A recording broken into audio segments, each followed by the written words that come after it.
Welcome, everyone. Thank you for joining the webinar. We're going to be talking about privacy-enabled attribution today.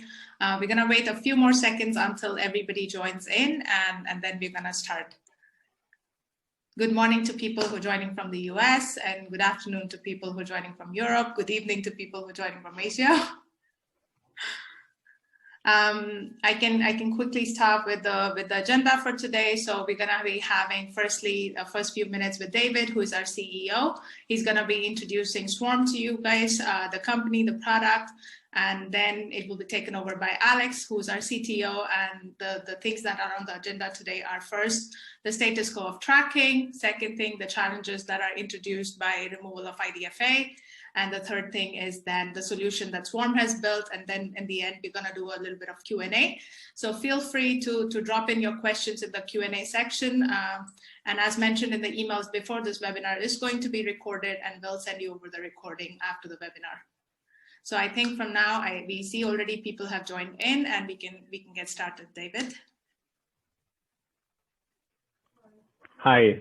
So thanks a lot, Yogita, for the nice introduction, and also warm welcome from my side. My name is David. I'm the CEO of Swaarm, and over the next 3 slides, I would like to introduce our company to you. Some of you might not know us so well, so let me quickly introduce who we are. We are a team of industry experts. So everyone in our team basically worked in the affiliate space for many years, which was also the starting point of Swaarm. Because the people of our team, they have worked with the different platforms who are out in the market, the different tracking platforms, whether it was HasOffers, Everflow, Affice, you name it. And what we have seen over the years is that these tracking platforms have many shortcomings. And let me quickly explain what the biggest shortcomings are that also led us to build Swaarm. First of all, what we have seen is that there is still a lot of manual processes in all companies who are in the affiliate space that are basically conducting every task on a daily basis in a manual fashion, because the tracking platforms that are out there in the market just not support to automate as it could be. So what was one of the main goals that we had is let the system, the tracking platform, conduct the daily tasks so that the account managers have the time to focus more on the value creating tasks. A second big shortcoming that we've seen in the market for many years is that it's very hard to get good data analytics. Right. So up until today, many companies are forced to download CSV files, build their own pivot tables, because other platforms are just not supporting to gain data insights in a quick fashion, and also not to act based on data analytics. And this was a second big shortcoming that we were seeing. Last but not least, and just at least for this format for now, a third shortcoming that we detected is that many platforms are losing traffic or are not forwarding all the traffic to the advertisers or to the MMPs. What we're hearing from customers basically on a daily basis when we're talking to them is that up to 20% of tracking is just not forwarded, or that they are also losing revenue because tracking platforms are unstable. So what we are hearing is that based on the platform that companies are working on, you have tracking outages basically every week. I could name more shortcomings, but these are just the 3 that I want to name today. And Alex, if you move to the next slide, please. And these 3 were basically the starting point for Swaarm, because we said we have 2020, 2021. Why is it that we still see these issues in the market? And we built Swaarm to tackle them. So what we did, and what you would see if you work on Swaarm, if you test Swaarm, feel free to reach out to us if you would like to. You will see that Swaarm is all about automation and all about data. So what we've achieved is to build a very powerful automation engine which gives you the opportunity to automate 70%, 75 up to 75% of your daily tasks. That means no need to manually push offers, for example, to publishers, no need to write manually emails to publishers to let them know that there is a new offer, or no need to blacklist sub-IDs on a manual fashion. This is something, and just 2 examples of what you can automate with Swaarm, and there's many more. And this is definitely something which really differentiates Swaarm from any other platform that is out there, and helps you and your account managers to really focus on the value creating tasks. The second thing is, as I said, Swaarm is all about data. What we wanted to achieve is that you easily see how the business is going, what campaigns are running good, but also help you to see where action is needed. So for example, which publishers are performing good, which aren't, so that you can immediately take actions. And also what we built into the platform is a powerful tool which is very similar to Tableau, with whom you can slice and dice your data. And today we had a call with a team of one of our customers, and they said they love it. They're using it on a daily basis, and it helps them a lot to find where they need to act. And the last but not least, we are very proud because we built our own infrastructure where Swaarm is hosted. And Swaarm is the most reliable tracking platform in the market. So our customers do not need to think about tracking outages. This is a thing of the past, and they can actually focus on what they can do best. And this is running campaigns and acquiring new users for their advertisers. This is just a short glimpse of what Swaarm is doing, why we are different to other tracking platforms in the market. And Alex, if you would jump to the next slide. Just that you can also, I mean, you have 4 faces that you see today, but we are in total 16 experts with more than 70 years of experience in the affiliate industry. So our employees have worked for agencies, for networks, also on the advertiser side. So we very well know this industry. We were founded in 2020, but the product development started even earlier. And we are headquartered in my opinion, the nicest city in the world, which is Berlin. And yes, happy to have you today. This is just a glimpse on our company and our customers. And having said this, I hand over to Alex. Thank you, David. Yeah, so as Yogi mentioned, we'll do a brief history of attribution today, just to understand what the changes from iOS 14.5 impact and how they impact the industry. We'll talk about the MMP support that is currently available and how this relates to your business.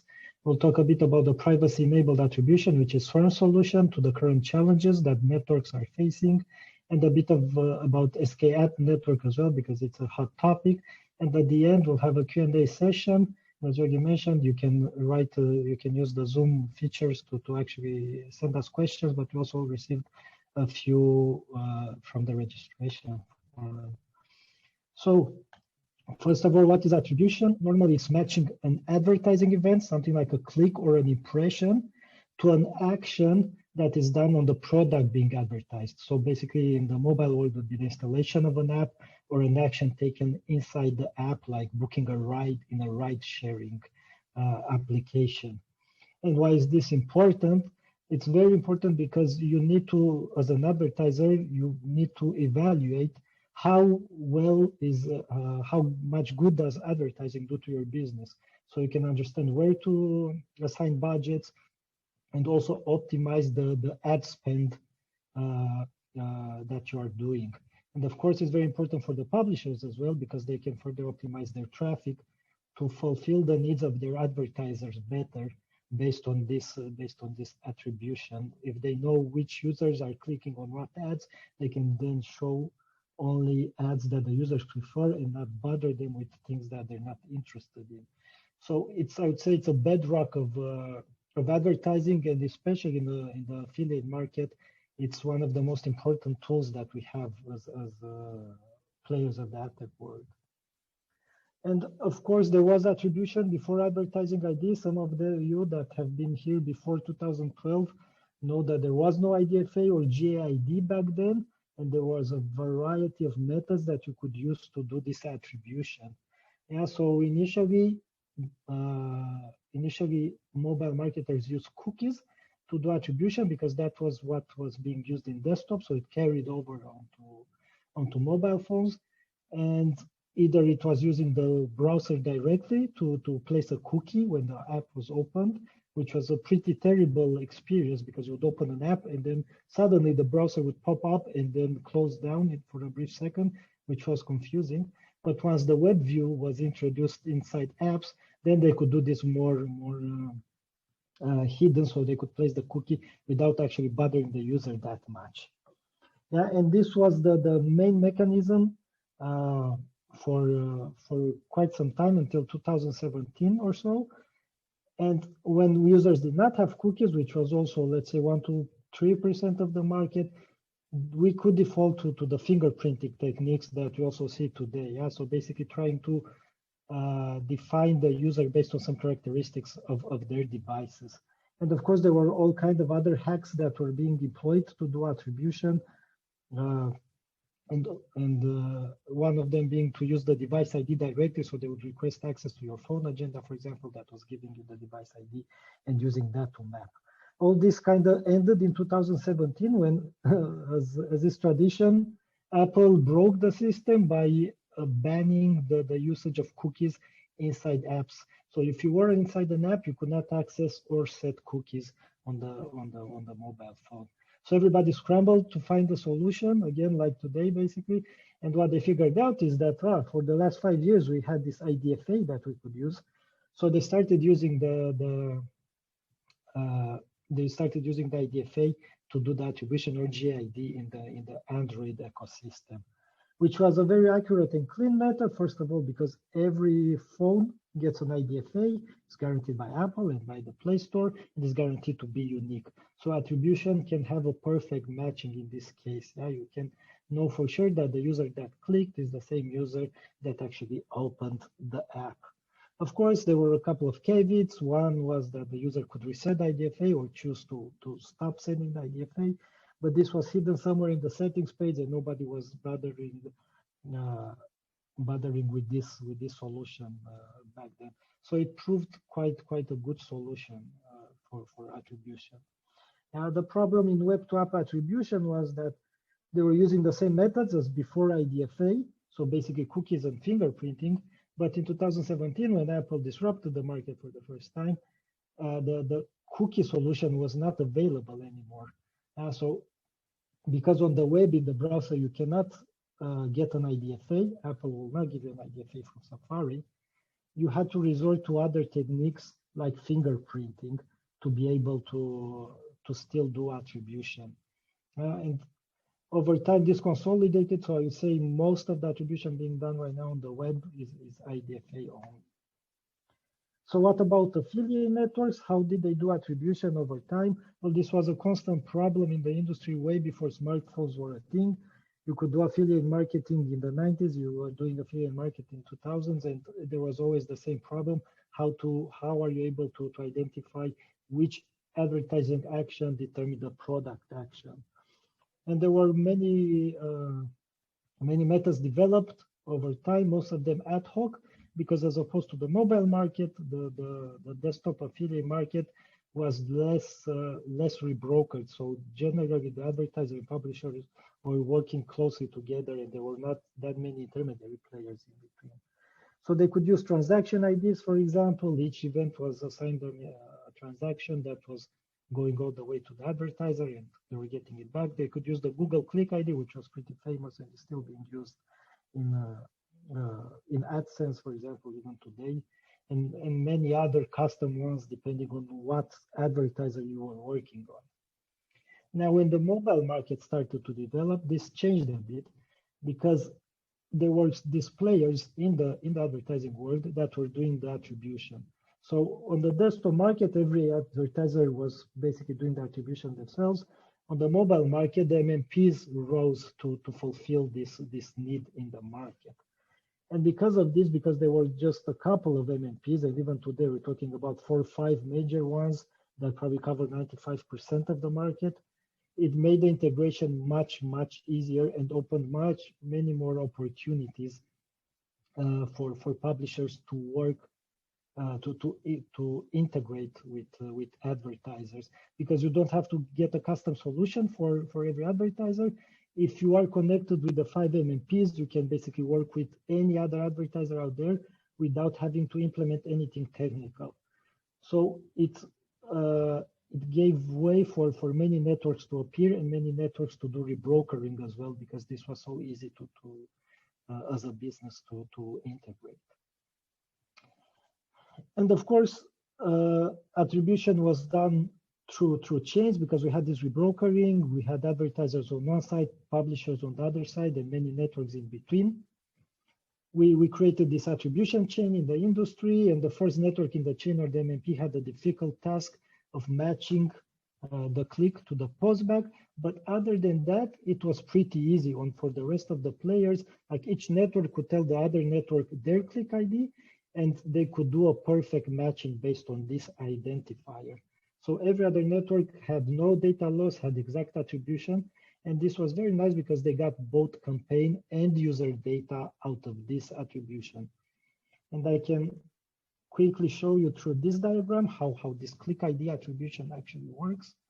So you, for example, you have ad network X, which, let's say, buys the traffic from an MMP and sends a click to the ad network Y.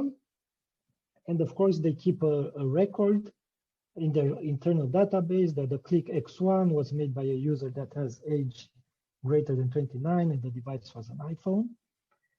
The click arrives on ad network Y, and they will assign a Y1 click ID, for example, and they will also make sure to put a record in their database with that matches their partner click ID as well. So they could say that Y1 is actually the X1 click in the ad network X. And they could use their own user data, or they could use some parts of the user data that X collected if they forwarded it.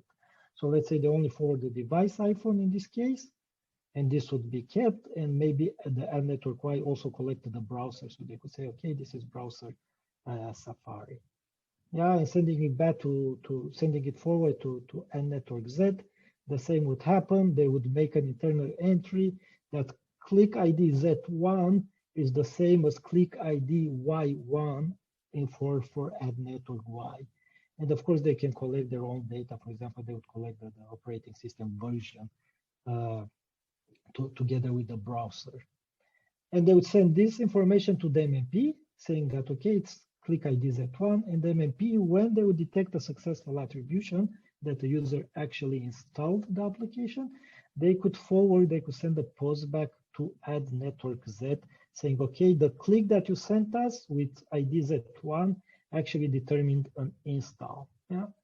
So now Z could easily look into their own database and say, okay, this is Z1, so I need to inform network Y that Y1 was the successful click.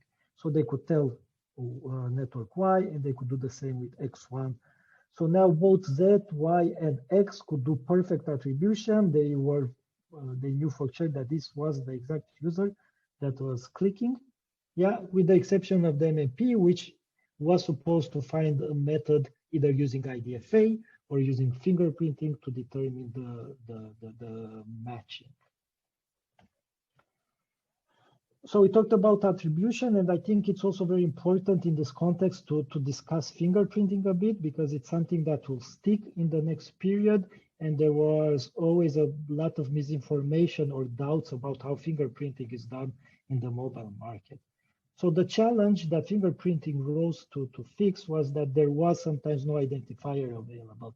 You maybe did not have a cookie because the user disabled cookies. You might not have an IDFA because the user chose not to give you an IDFA in the application. So what can you use to identify the user then? Well, the idea was to create one such identifier, and it had to have two important properties. One, it should be unique, or as unique as possible for a period of time. So it doesn't have to be unique for a year, but it should be unique from the time the user clicked all the way through the time that the user installed the application.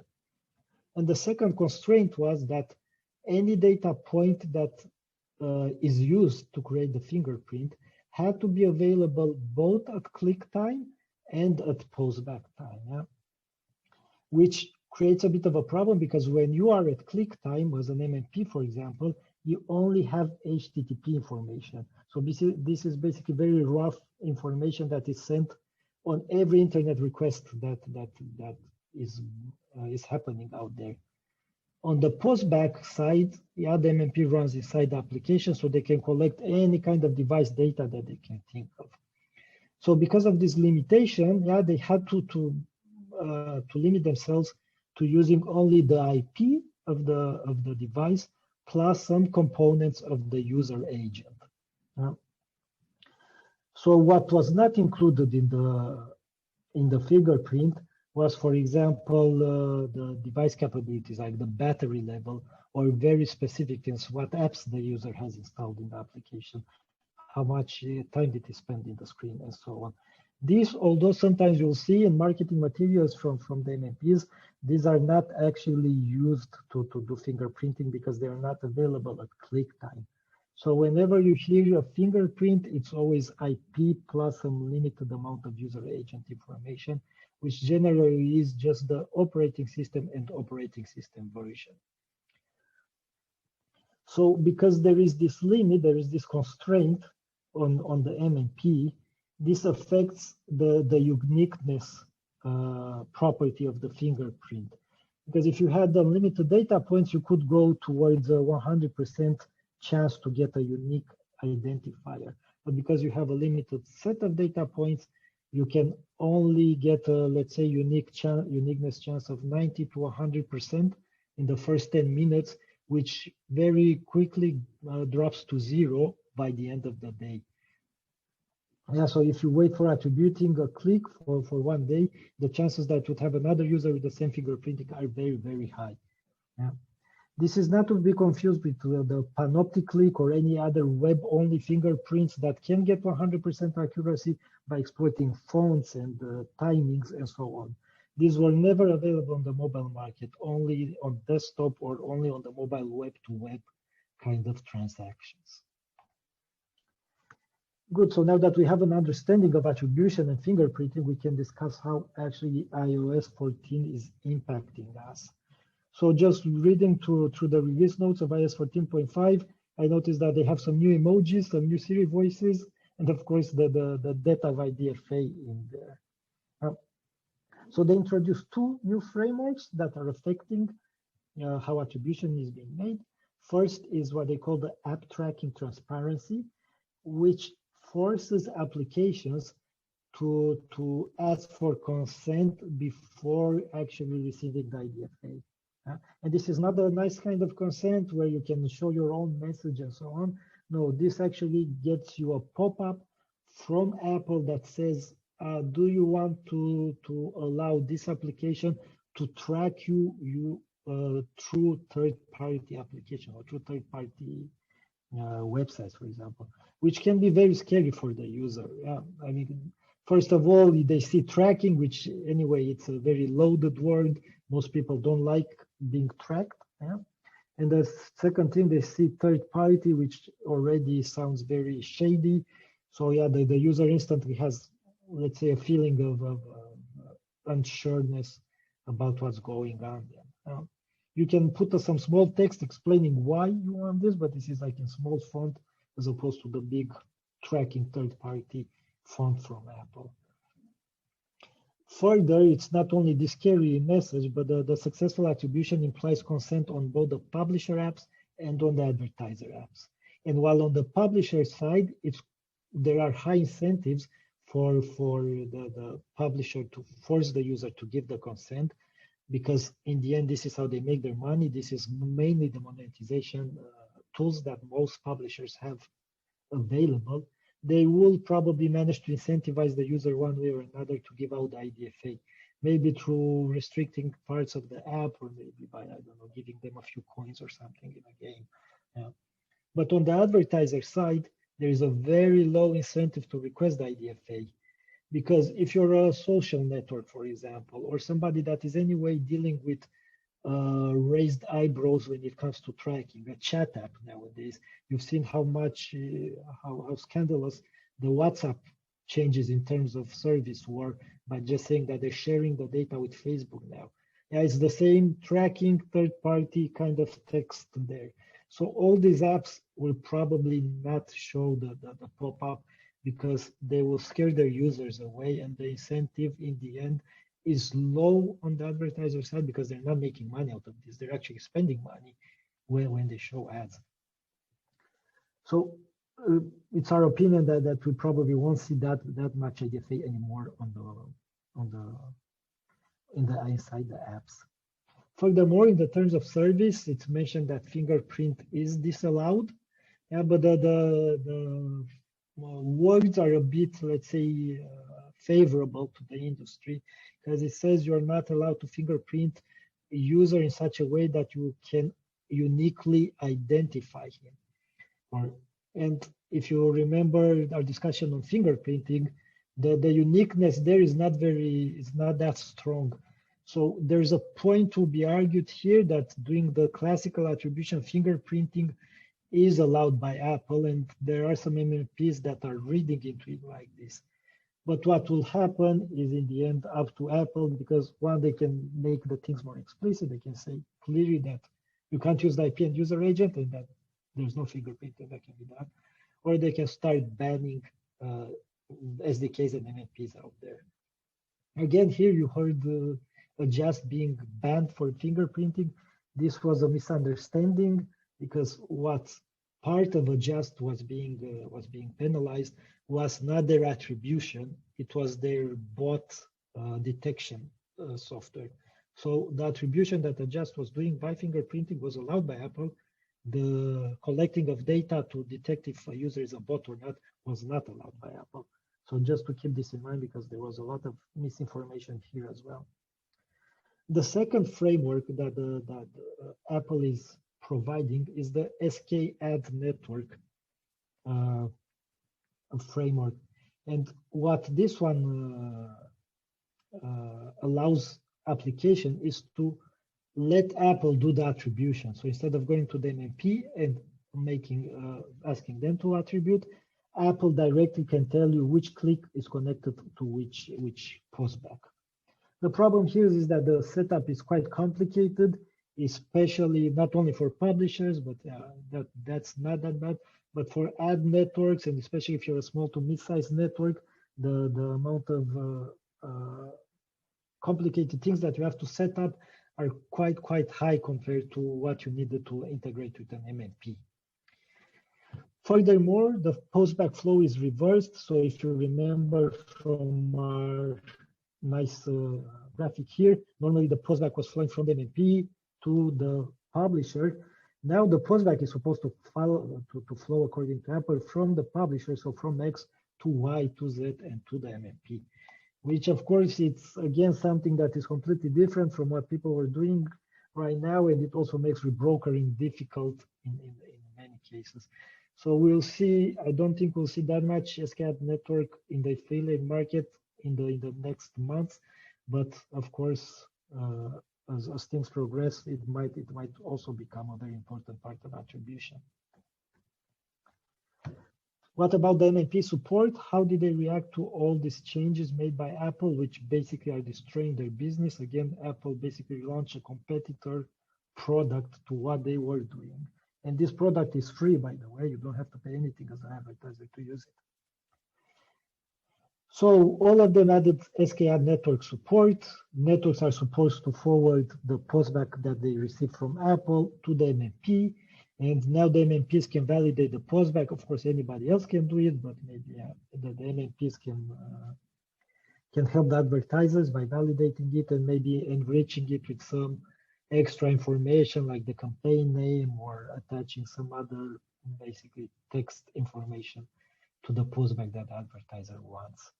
However, they don't really have a solution for network change right at the time of this webinar.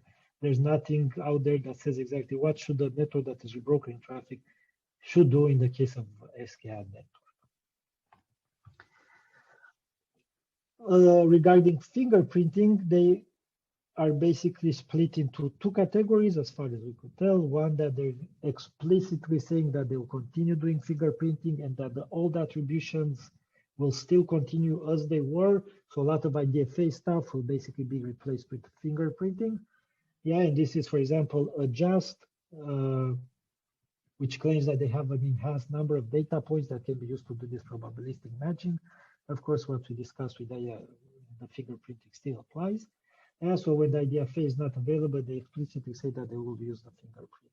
Of course, they will collect SKAd network if anybody provides it, but this is not the main attribution flow that they prefer. Then you have branch that basically was saying that, as I mentioned, that the probabilistic modeling is not a persistent ID, it's not a unique ID. So the MPs are free to use this because Apple in the end just banned uniqueness there. Again, they have to follow this very tight rope. Yeah, on one hand, they tell Apple that this is not unique, you don't have to worry about. It's not used to exactly identify a user, but on the other hand, they have to tell the advertiser that this is pretty unique. You know, I mean, the guy that clicked is also the guy that installed the application. So it's going to be a very tight rope that they have to work on to be able to satisfy both sides of the business. The same for Kochava. They were not maybe that direct as Adjust and Branch, but they also mentioned that they see attribution still being done in fingerprinting, and that people should use the attribution settings to maximize the accuracy of the probabilistic attribution, in specifically reducing the look back window. So as we said, in one day you have 0% accuracy. If you set it to 10 minutes or 20 minutes, you have a much better accuracy. So they're also explicitly supporting fingerprinting. But there's also implicit support. They're not yelling out there that they're going to do fingerprinting, but they kind of mention it here and there. So for example, for Singular, they tell you that you can choose to prevent any probabilistic matching. So it's not opt-in, but opt-out of probabilistic. So fingerprint will still be there. And on Apps Flyer, they tell you that advertiser can decide between an advanced privacy mode and the regular mode where fingerprinting is enabled. Now, this is, again, a very, let's say, complicated way of expressing what they are gonna do in the end. So it's not that much about doing fingerprinting or not doing fingerprinting between the advanced privacy mode and the regular mode, but it's more about what they will be sending to the network. And I want to discuss this a bit further because we believe that this method that AppsFlyer found will probably be the method that will be the standard in the industry in the next months when it comes to, let's say, fingerprint attribution. So they're not using SKAd network, they're still doing attribution themselves, and they're still using fingerprinting to assign the click to the postback. There's no other way. So if you hear that it can be done without fingerprinting, it cannot. Technically, there is no other identifier that can be used. So you always need basically some user level information. However, this user level data that they collect and use for attribution is not shared with the networks. So you won't get click IDs, you won't get information about the device and so on. You only get campaign level information. And as I discussed earlier, we know that click ID is basically the most important part when it comes to attributing for networks, and especially for networks that do the brokering. So how can the network attribution still work? And here we come to Swaarm solutions and how Swaarm allows you to navigate this complicated landscape without having to think too much about it. So what can we do about campaign level attribution? We don't have a click ID anymore in advanced privacy mode, and this is pretty bad because we can't do exact matching on user level. However, the networks still need to know which publisher was responsible for the conversion so that they can at least pay the publisher. So fine, you won't be able to know that female users under 50 are doing most of the clicks or most of the installs on this application, but we should at least know that, okay, it's New York Times, for example, that drove this install, because otherwise, which publisher is going to receive the money for the postback. And the solutions out there that we see in other competitors and that the Apps Flyer basically shows on their example page only work when there's only one network involved. But we know that this is not the case. So most traffic out there involves at least two networks by the time it goes to the MMP. Publishers rarely work directly with an MMP. And this is pretty much how it looks, how this attribution outside the Swaarm ecosystem looks. So you have, for example, network X and network T sending traffic to network Y. Yeah, and in this click ID restricted world, they cannot send a click ID anymore. So they will say, okay, it's campaign X1 that is driving this traffic, and T will say that, okay, it's campaign T1 that is driving this traffic. Yeah.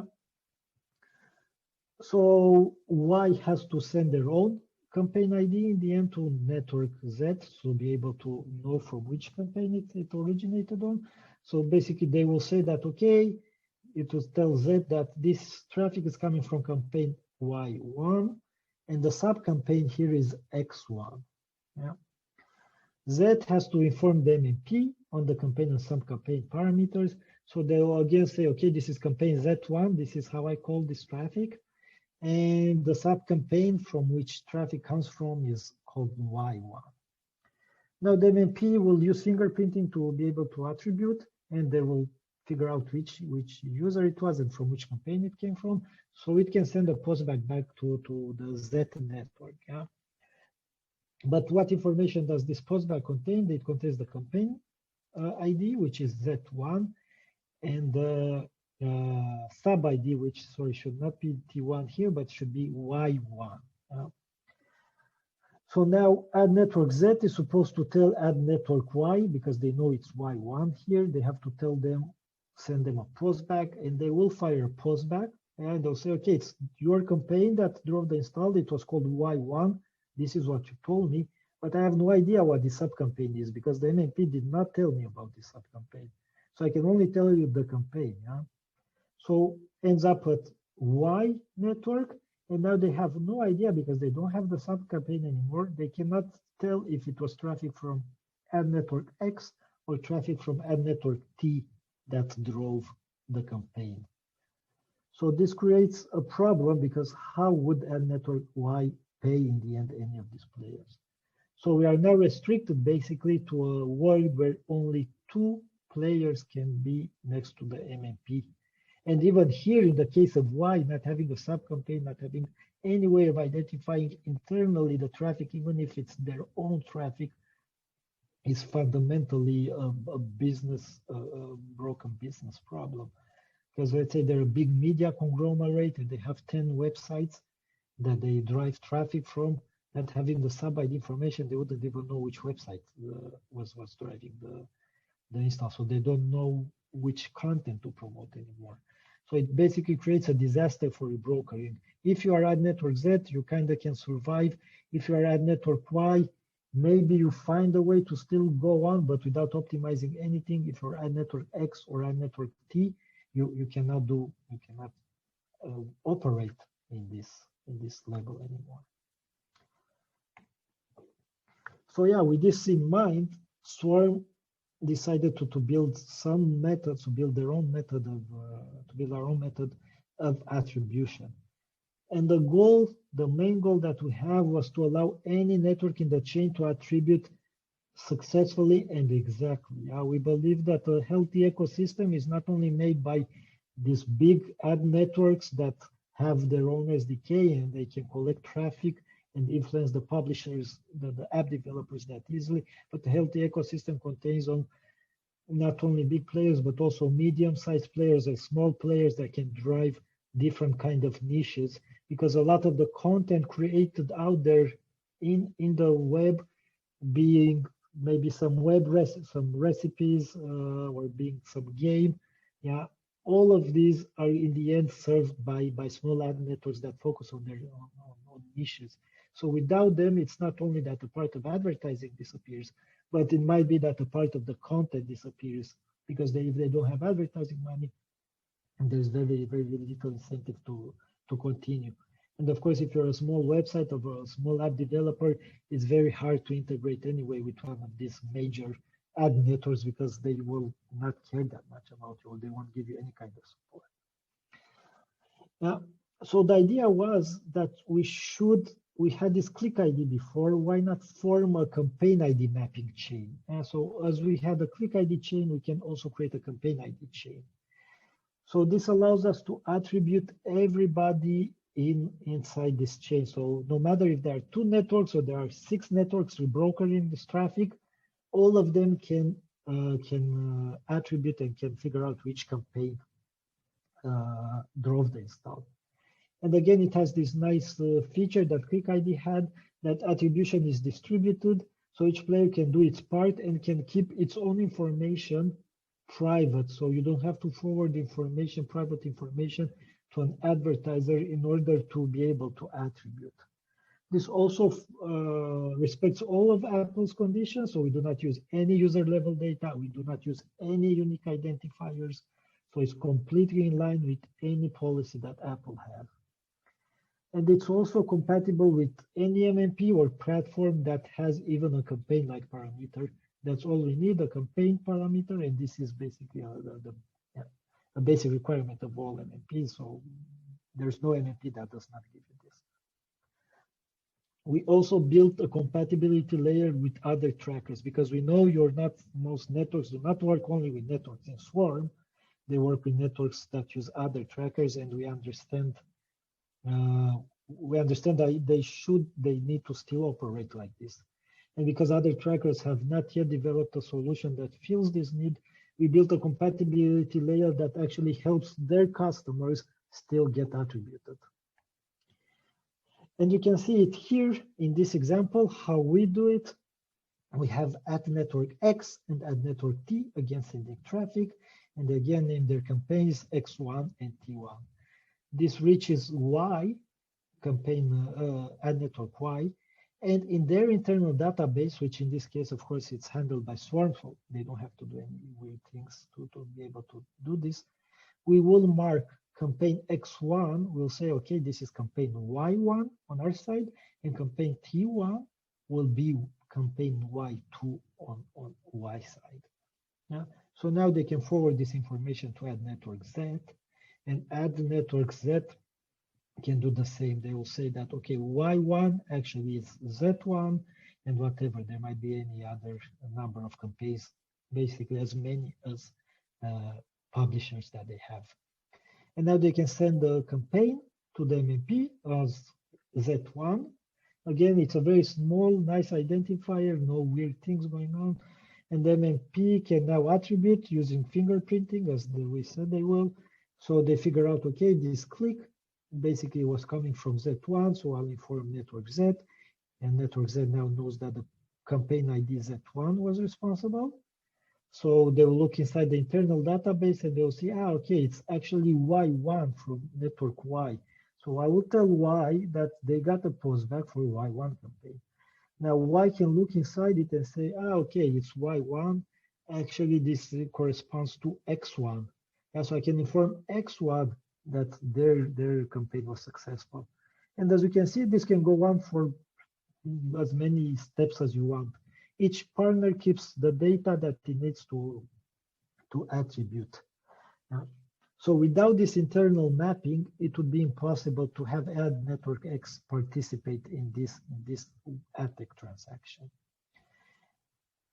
So now they can be paid, they can still send traffic, and the network chain that we're so used to that helps drive so much content and so many apps can still continue operating as it was before. Now, so keeping this in mind, we of course have a small caveat with this solution. So if all the players in this diagram here are Swaarm networks, everything works just fine. Everybody gets correct attribution. They will have all the information that they need to identify their campaigns. But what happens if network Y, for example, is not part of Swaarm, or what happens when network X is not part of Swarm, or what happens when Y and Z are not part of Swarm. So this creates a bit of a problem, yeah, because if a player is not part of Swarm, they're not using this technique, so there will be no internal mapping that they will use, so they cannot tell us the campaign that was being that led to the conversion. So keeping this in mind, we still have, through our compatibility layer, we still allow one or two players to be outside Swarm. So for example, if this Z network is part of Swarm and Y is part of a competitor, we will have a compatibility layer for them, and we will take any information that they send. They don't have to send it in this nice format. We'll encode it nicely in our database, and we'll be able to send it back to them when they need it. So we can do this attribution for them. What is problematic, for example, is when you are here, if your Swarm network is X and there's Y and Z out there that do not do the privacy enabled workflow, but they only do the classic one that we showed you, where it allows you to do only one step. So in this case, even if you're a Swarm network, you wouldn't be able to get this attribution data that you really need. And this is a bit problematic, right?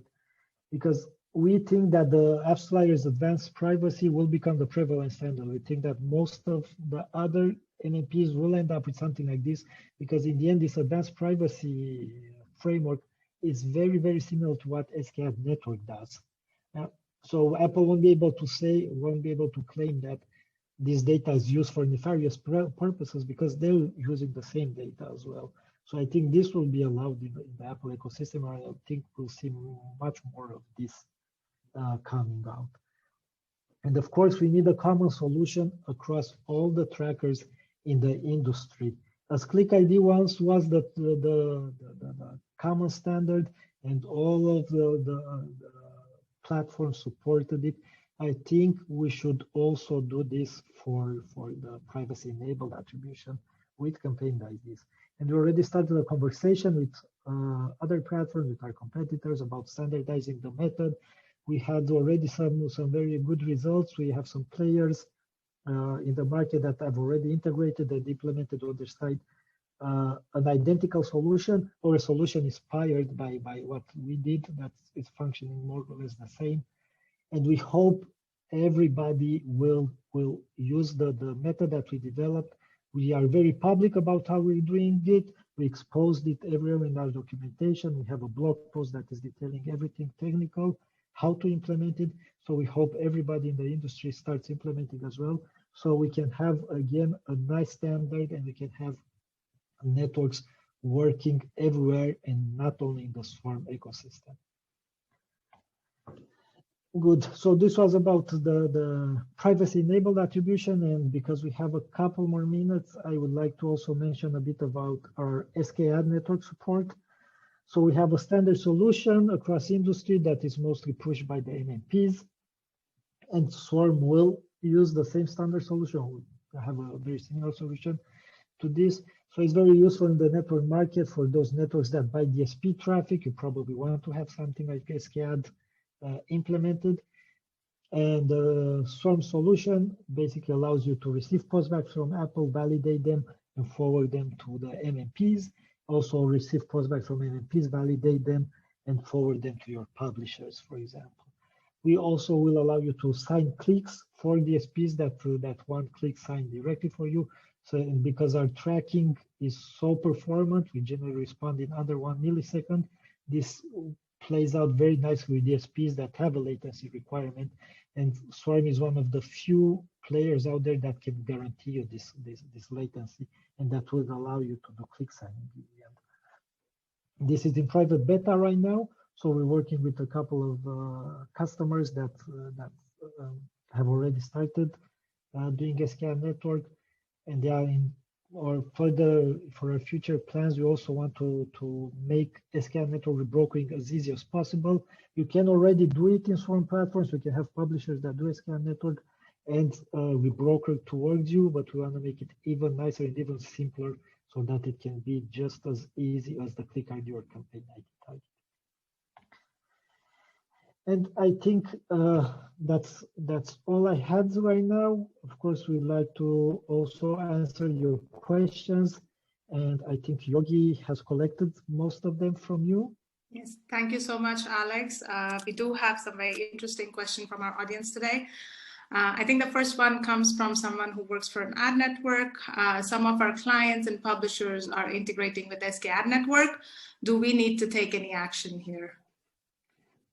So, as I said, Swaarm has already a solution for this. So if you need SK Ad Network support, you can use Swaarm. If you're a network, if you are buying traffic directly from a DSP, it would be good to go and create an Apple account, and because the waiting times are quite big right now, it would be good to do it as fast as possible, so you have still time until DSP switch directly to this solution. If you're not buying DSP traffic, I don't think you need it. You can use the standard rebrokering solutions that Swaarm offers you, and you will be fine. You don't need that network identifier. Okay. The second question that we have is, with the PEA solution that Swaarm has, are there any tracking link and post backlink changes required? Yeah, good question. So we have extensive documentation on how to do this, depending on your partner, if it's a Swaarm, if it's some other platform that is doing there. So in most cases, you just need to add one extra parameter to your tracking links and one extra parameter to your postback links, and that's it. So it's a very simple setup. It's a no-brainer. You can do it quite easily. Okay, the next question that we have is also a very interesting one. How are duplicated postbacks handled? Because of course, with click IDs, it was easier to handle duplicate postbacks, but how are they handled with privacy-enabled attribution?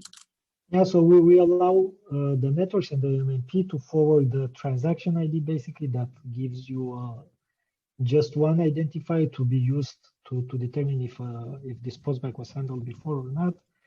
All of the MMPs supply you with this. It cannot be used for attribution because it has nothing to do with the click, but it can be used for deduplication. And Swaarm will read this postback ID if it's supported by the if it's supplied by the MMP or by the network, and decide internally if this is the same postback or not. So in 99.9% of the cases, this is available from your partners. While we are answering other questions, if you guys have any other questions, please feel free to write them in the Q&A section.